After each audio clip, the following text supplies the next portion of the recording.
پر نازل ہوا، اور اس کے بعد رحمت عالم صلی اللہ علیہ وسلم کی زندگی پوری امت، پوری دنیا، پوری کائنات کے لیے ہدایت ہے۔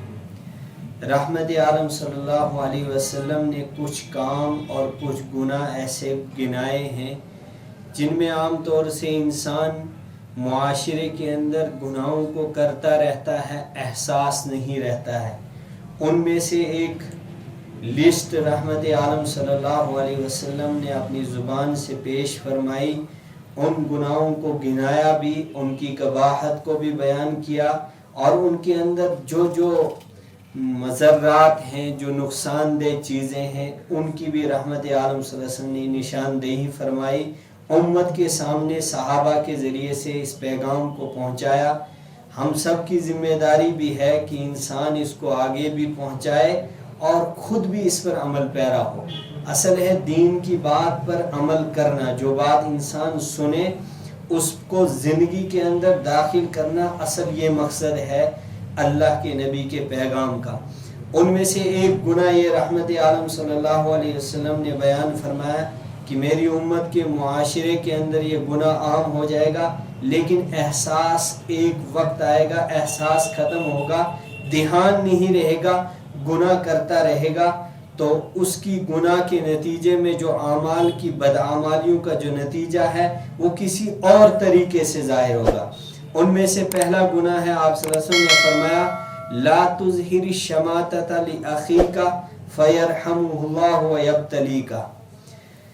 اپنے ایمانی بھائی پر یا پوری انسانیت کو مخاطب کریے کہ کسی بھی انسان کی پریشانی کے بعد خوشی کا اظہار مت فرمانا۔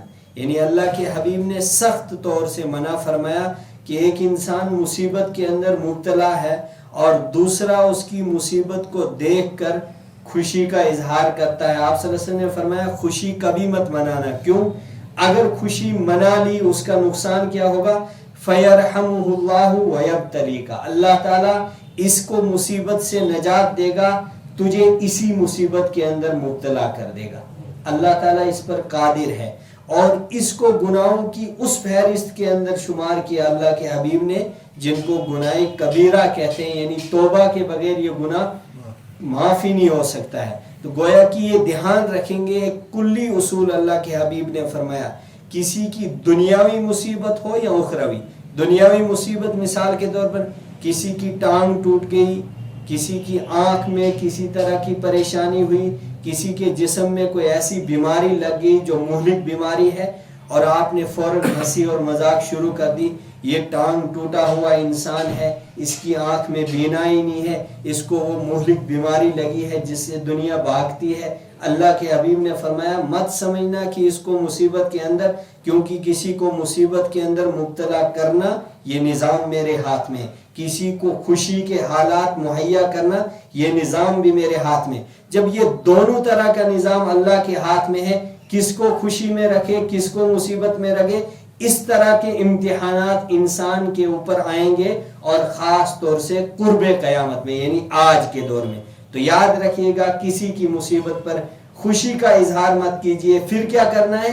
اللہ کے حبیب نے فرمایا کسی کی مصیبت کو دیکھنے کے بعد اپنے آپ کو مصیبت سے محافظت کی دعا کرنا، الحمدللہ الذی اذھب عنی الاذی، اللہ کا احسان ہے کہ جس اللہ تعالیٰ نے مجھے اس مصیبت سے نجات دی ہے، جس مصیبت کے اندر اس بندے کو مبتلا کیا ہے، اے اللہ تو اس کو اس مصیبت سے نجات نصیب فرما۔ اس کے لیے دعا کرنا اور اپنے لیے حفاظت کی دعا کرنا، ایک یہ گناہ ہے۔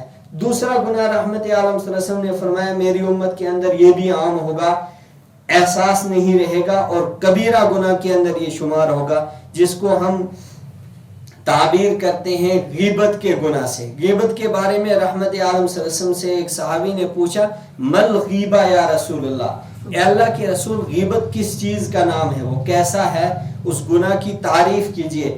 اللہ کے حبیب نے تعریف اپنی زبان سے فرمائی کہ غیبت کس سے کہتے ہیں؟ ذکرو کا اخاہ بما یکرہ، تیرا اپنے بھائی کی اس بات کا تذکرہ کرنا، اس بات کو بیان کرنا، بما یکرہ، جس کو وہ بھائی تیرے سامنے ناگوار اور ناپسندیدہ سمجھے۔ یعنی ہمارے سامنے کوئی ایمانی بھائی نہیں ہے، ہم اس کی پیٹھ کے پیچھے اس کی عدم موجودگی میں کسی ایسی بات کا تذکرہ کرنا، اس بات کا تذکرہ اگر اس کے منہ کے سامنے کریں گے اس کو اچھا نہیں لگے گا، اسی بات کو اس کی پیٹھ کے پیچھے بیان کرنا، اس کو غیبت کہا گیا ہے۔ اور اس کی قباحت کتنی بڑی ہے، یعنی کتنا بڑا گناہ ہے۔ اللہ کے حبیب سے یہ بھی صحابہ نے پوچھا کہ اس کا نقصان کتنا ہے، فرمایا الغیبت اشد من الزنا، یہ تو زنا سے بھی بڑا سخت گناہ ہے۔ اور قرآن پاک نے کہا کہ جو کسی کی غیبت کرتا ہے وہ اپنے مردہ بھائی کا گوشت کھاتا ہے، یعنی اس طرح کی حرمت والا کام وہ انجام دیتا ہے۔ تو گویا کہ اس کا بھی امت کے اندر بہت زیادہ رواج ہے، بلکہ بڑے بڑے اچھے اچھے لوگوں، ہم جیسے لوگوں سے بھی جو دوسروں کو دین کی دعوت دیتے ہیں، اس کے اندر کبھی کبھی غیر شعوری اعتبار سے انسان مبتلا ہو جاتا ہے، کبھی بھی کوئی بات اٹھا دیتا ہے فلاں آدمی ایسا تھا وہ ایسا تھا، اگر ہم اس کے سامنے وہ بات کریں گے یہ غیبت، اس کے اندر تو تقریباً ساری امت مبتلا ہے۔ اللہ تعالی حفاظت فرمائے۔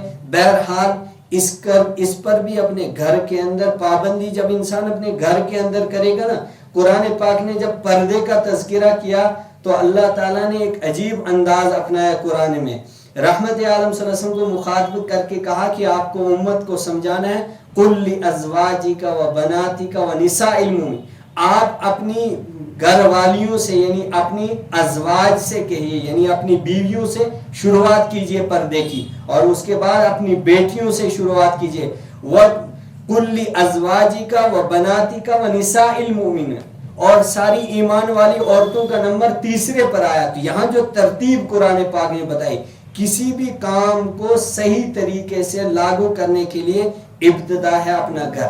تو جب ہم گھر کے اندر یہ پابندی لگائیں گے، جو بڑا آدمی ہوتا ہے نا اس کا گھر کے اوپر ایک روب ہوتا ہے، اور سب سے زیادہ پوچھ بھی قیامت کے دن اسی سے ہوگی۔ اللہ کے حبیب نے فرمایا کلکم راعٍ وکلکم مسئول عن رعیتہ، گھر میں یہ پابندی لگائے گا کہ آج کے بعد کوئی گھر کے اندر کسی انسان کا تذکرہ نہیں کرے گا، کوئی اچھا کام کرے برا کام کرے آپ کو تذکرہ کرنے کا حق نہیں ہے۔ بہرحال اچھے کام کی تو اجازت ہے، کسی کی برائی، کسی کا تذکرہ، کسی کے کاموں پر اپنی طرف سے تبصرے کرنے، تو یہ تو بہرحال غیر اسلامی کام ہے، جس کی وجہ سے ہزاروں نقصان اللہ کے حبیب نے بیان فرمائے ہیں۔ بہرحال اس دوسرے گناہ پر بھی ہم دھیان دیں گے اپنے گھر کے اندر، خاص طور سے یہ بیماری سب سے زیادہ عورتوں کے اندر ہوتی ہے۔ تو بہرحال عورتوں کے اندر اپنی بیٹی، اپنی بیوی، اپنی ماں سے یہ ساری چیزیں انسان شیئر کر سکتا ہے، منع کر سکتا ہے، اس پر پابندی لگا سکتا ہے انسان۔ گھر جب ہر گھر انسان اپنے گھر کو سدھارنے کی کوشش کرے گا تو پڑوس پر اثر پڑے گا، تو جب ایک پڑوس پورا محلہ ٹھیک ہو جائے گا تو اللہ کے حبیب نے فرمایا اس محلے کا اثر پورے شہر پر پڑتا ہے، جب ایک شہر سدھر جائے گا اس شہر کا اثر ایک پورے ضلع پر پڑتا ہے، ضلع میں جب یہ سدھار آئے گا تو اس کی وجہ سے پوری ریاست پر اثر پڑتا ہے۔ تو یہ ابتدا گھر سے جب ہم کریں گے، اپنی ذات سے کریں گے، انشاءاللہ دوسروں پر اس کے اثرات ہوں گے۔ آج صرف یہی دو گناہ یاد رکھیں گے کہ ان کی قباحت کو بھی یاد رکھیں گے، ان کے نقصانات کو بھی، اور اپنی زندگی کے اندر سے ان کو ختم کرنے کی کوشش کریں گے۔ اللہ تعالیٰ آپ کو بھی توفیق نصیب فرمائے، مجھے بھی توفیق نصیب فرمائے، موت کا وقت اللہ تعالیٰ ہم سب کے لیے آسان فرمائے، آخری وقت میں کلمے والی اور ایمان والی موت نصیب فرمائے۔ وآخر دعوانا ان الحمد للہ رب العالمین۔